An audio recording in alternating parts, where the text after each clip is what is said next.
El complejo mayor de compatibilidad en el humano se denomina HLA o antígenos leucocitarios humanos.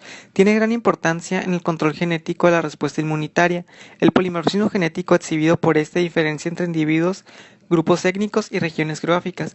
Se encuentra en la superficie de casi todas las células del cuerpo humano y ayuda al sistema inmunitario a establecer la diferencia entre los tejidos corporales y las sustancias extrañas. El complejo mayor de compatibilidad se dividirá en tres clases. La clase 1, que reconoce antígenos expresados en la mayoría de las células nucleadas y plaquetas, constituyen los blancos mayores para las reacciones inmunes contra tejidos y órganos trasplantados. La clase 2 se encuentra solamente en las células propias del sistema inmunológico como macrófagos, linfocitos B y T, células dendríticas y están más relacionadas con la inmunorregulación. La clase 3, que son un grupo de genes que controlan a un grupo heterogéneo de proteínas como los activadores de complemento, y estas no intervienen propiamente como antígenos de histocompatibilidad en los trasplantes. Son codominantes y se heredan en el bloque de padres a hijos. Aunque la vacunación o la inmunidad adquirida ha proporcionado defensa natural contra muchos agentes patológicos, las enfermedades infecciosas aún causan la muerte de millones de personas cada año. El 25% de las muertes mundiales tienen relación con alguna enfermedad infecciosa. También están surgiendo nuevas enfermedades y están resurgiendo otras. Otras raras están aumentando su incidencia, esto debido al aumento de enfermedades como el SIDA o resistencia a antibióticos que han hecho que enfermedades poco virulentas hayan aumentado su incidencia. En la actualidad tenemos enfermedades infectocontagiosas como las principales causas de muerte en el mundo. Enfermedades que antes no causaban una muerte o se habían disminuido su incidencia han aumentado debido a la aparición de enfermedades inmunosupresoras como VIH y también a resistencia a antibióticos, los cuales han causado que aumente su incidencia y también que aumente su mortalidad. ¿Pero qué influye en esto? Ahora lo sabremos.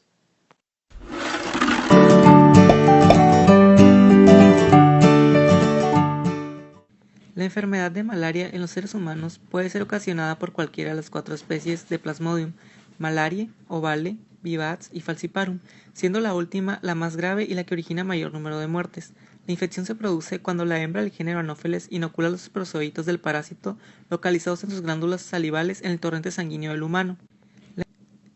Pasando al tema de la inmunogenética, comenzaremos con un poco de historia. A partir de 1980, los análisis del HLA fueron incluidos en los estudios de genes candidatos para la malaria y desde 1990 más genes candidatos diferentes en los estudios en el complejo mayor de histocompatibilidad han sido evaluados. Los merozoitos de este parásito invaden a los eritrocitos por medio de los receptores localizados en su superficie. En el caso del parásito Plasmodium vivax, este receptor está relacionado con el antígeno del grupo sanguíneo Duffy. Sin embargo, al ser negativo para el fenotipo Duffy, se es resistente a la infección. Por otra parte, se sabe que los sujetos heterocigotos de la mutación del gen responsable de la anemia de células falciformes, que por consiguiente tienen un alelo normal de beta-globina denominado hemoglobina A y otro alterado denominado hemoglobina S, resisten mucho mejor a la infectación por Plasmodium falciparum. Lo interesante es que los individuos homocigotas para hemoglobina S fallecen a muy temprana edad y no alcanzan a reproducirse. Sin embargo, existe otra variación de la beta-globina que es la hemoglobina C, que no ocasiona la patología clínicamente, pero también ejerce un efecto protector contra Plasmodium falciparum. Otro dato curioso es que en la hemoglobina S, en la sexta posición de la beta-globina, aparece una valina en lugar del ácido glutámico, y en la globina C, en esa misma sexta posición de la beta-globina, se reemplaza el ácido glutámico por una lisina, lo cual nos da una idea de lo importante que es un solo cambio en la estructura del componente humano. Otro hallazgo espectacular fue el de Stubbs y sus colaboradores, que identificaron el gen PFRH4 como el responsable de la invasión de los esperozoitos a los eritrocitos, siendo el que permite al parásito evitar la respuesta inmune del huésped. Otros genes involucrados son los que tienen resistencia a los antipalúdicos, como el DHPS y el DHFR, el PFCRT y el PFMDR1. Plasmodium falciparum utiliza como sitio de unión a las glicoferinas y se encontró una variación genética entre alelos cercanos a los genes que codifican las glicoferinas, como el GIP-A, GIP-B y GIP-E. Entre estas variantes se destacó una reordenación genómica que implica la pérdida del gen GIP-B y la ganancia de dos genes GIP-A, que codifican el antígeno DANTU, reduciendo en 40% la probabilidad de anemia grave, y con esto se ha esperado que también haya una resistencia a la malaria grave. Mycobacterium tuberculosis sigue siendo una de las principales causas de muerte debido a un agente infeccioso. Aproximadamente un tercio de la población está infectada por esta bacteria. El 90% de las veces esta infección se presenta de manera pulmonar. La infección pulmonar se produce por inhalación de gotitas de secreciones respiratorias que contienen bacilos, los cuales al ser inhalados son ingeridos por los macrófagos alveolares en el pulmón. Aquí se multiplican al inhibir los fagolisosomas. Los macrófagos, al sufrir lisis, liberan gran cantidad de bacilos en el pulmón.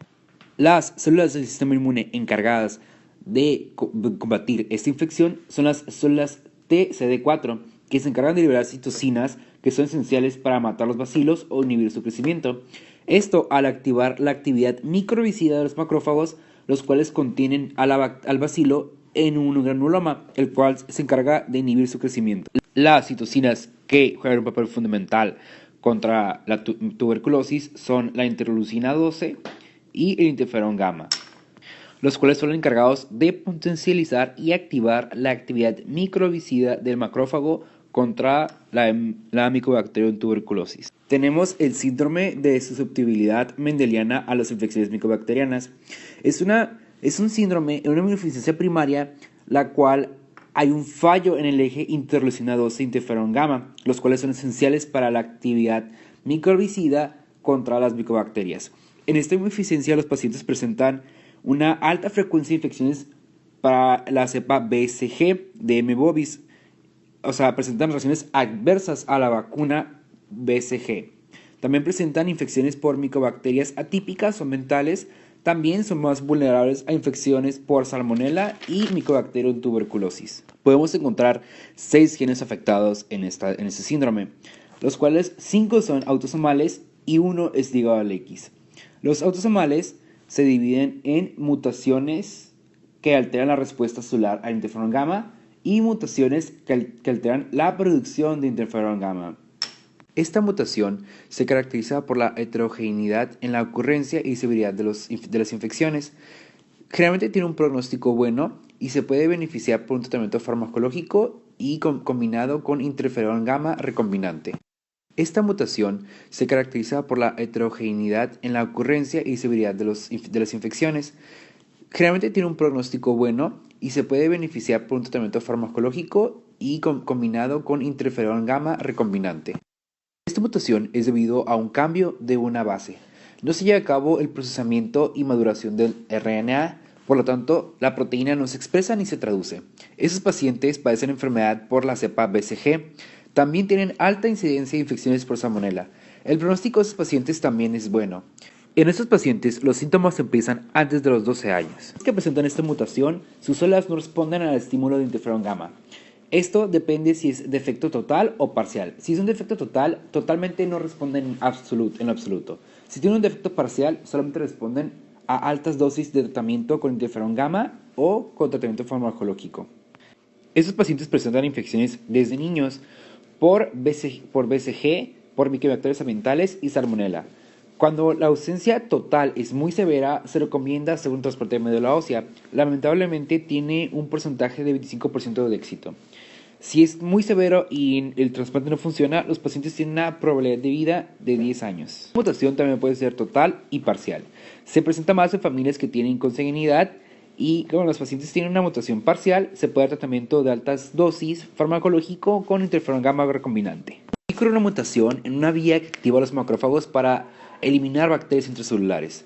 Hay mutaciones que permiten que se exprese, pero que no se pueda unir al ADN en la secuencia de activación específica de interferón gamma, por lo que no hay activación de esta vía.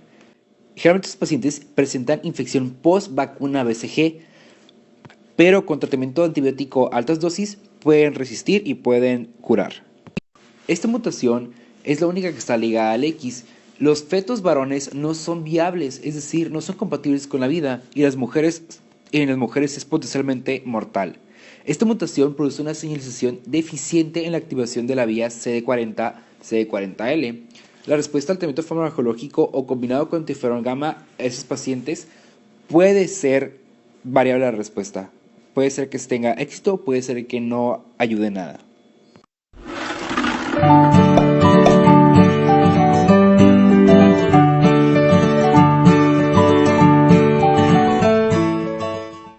El VIH o virus de inmunodeficiencia humana es un rotavirus que ataca al sistema inmunitario de las personas infectadas. El VIH puede referirse al virus o a la infección que causa, mientras que SIDA significa el síndrome de inmunodeficiencia adquirida. El SIDA es la fase más avanzada de la infección por VIH. Esta infección es transmitida por el contacto con ciertos líquidos corporales, como la sangre, el semen, el líquido preseminal, las secreciones vaginales, secreciones rectales y la leche materna. Este virus destruye las células linfocitos TCD4 del sistema inmunitario, que se encargan de combatir las infecciones. La pérdida de las células CD4 dificulta la lucha del cuerpo contra las infecciones y cierta clase de cánceres. Sin tratamiento, el VIH puede gradualmente destruir el sistema inmunitario y evolucionar al SIDA. En este síndrome, el cuerpo ya es vulnerable a contraer cualquier clase de infección oportunista. La infección del VIH se caracteriza por una viremia aguda, a menudo superior a 5 millones de partículas virales por mililitro de plasma. En ausencia de una terapia antirretroviral, el nivel de viremia se asocia con una tasa de disminución de las células TCD4 y una progresión hacia el SIDA. Existe una considerable variabilidad interpersonal en el punto de ajuste de la carga del virus, con la mayoría de los individuos con niveles estables superiores a 10.000 copias de ARN por mililitro. Sin embargo, un pequeño número de personas demuestran una capacidad sostenida para controlar la replicación del VIH sin la terapia. Dichos individuos, conocidos como controladores del VIH, generalmente mantienen los linfocitos TCD4 en un recuento estable y no desarrollan la enfermedad clínica y es menos probable que transmitan el VIH a otras personas. Actualmente se estima que la variación genética del huésped representa aproximadamente una cuarta parte de la diferenciación observada en el control del VIH entre individuos infectados. Los estudios de asociación de todo el genoma han confirmado que el polimorfismo dentro del locus de HLA clase 1 es la principal contribuyente genético del huésped para determinar el resultado después de la infección. Se identificó un papel principal atribuido a los genes que codifican antígeno de leucocitos humanos de clase 1 y el receptor de quimiosinas CCR5 y CCL3L1. La resistencia al VIH está asociada con mutaciones recesivas en el dominio extracelular del receptor de quimiosinas CCR5, el cual actúa en conjunto con CD4 como un correceptor para el VIH en las células TCD4. También la presencia de un gran número de copias del gen que codifica CCL3L1, que es el ligando más potente conocido del CCR5, está asociado con una resistencia a la infección por VIH y a una progresión más lenta de la enfermedad.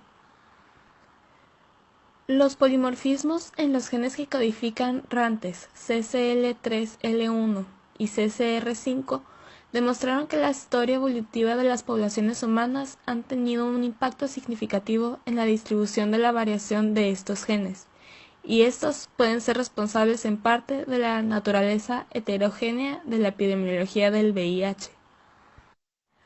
Los haplotipos RANTES, adenina, citosina, guanina, citosina y adenina, guanina, asociados a la transmisión del VIH y los efectos modificadores de la enfermedad son un ejemplo sorprendente de esto.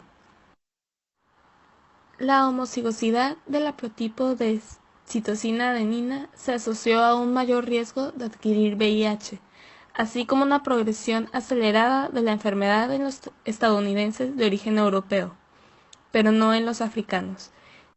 Sin embargo, la prevalencia del haplotipo adenina-citosina ancestral es alta en individuos de origen africano, pero sustancialmente menor en personas no africanas. Una corte japonesa de errantes, adenina-guanina, se asoció con un retraso de la progresión de la enfermedad. Es probable que la susceptibilidad y el resultado clínico del VIH de un individuo esté determinado por los efectos colectivos y posiblemente interacciones de al menos varios loci.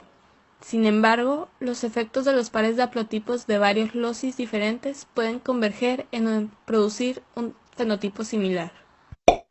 La distribución variada de haplotipos de ligando CCR5, modificadores de la transmisión y la enfermedad en poblaciones, y su asociación específica de poblaciones sugiere que la variación de estos genes sirve como un importante determinante biológico de los riesgos interindividuales de susceptibilidad y de la epidemiología de la infección por VIH.